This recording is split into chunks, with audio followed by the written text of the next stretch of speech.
Resaka ady tany kosa mitaraina ny fianakaviana miisa 7 sy 700 monina amin'ny toerana efatra amin'ny boriborintany fahadimy ny kaominina Antananarivo Renivohitra fa esoriny teratany vahiny iray eo amin'ny tany izay efa nohajarin'izy ireo antaonany maro izay fanadihadianary.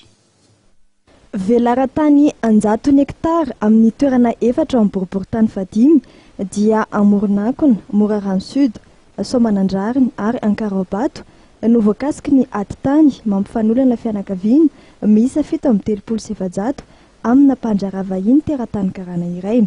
Amin'ireo fianakaviana iarambona ireo dia miisa 500 avao Amorinankona, 700 avao Morarano Sud, 7 avao Soamanandrariny ary 7 avao Ankarobato.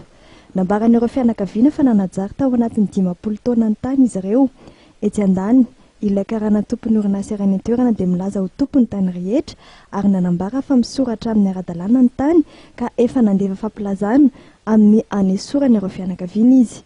Nanapa-kevitra ny anao fitarainana tamin'ny fikambanana fary malagasy ireo fianakaviana voakasiky ny ady tany ka natonga ny tompona andraikitra fikambanana anao fidinana ifotony teny toerana androany.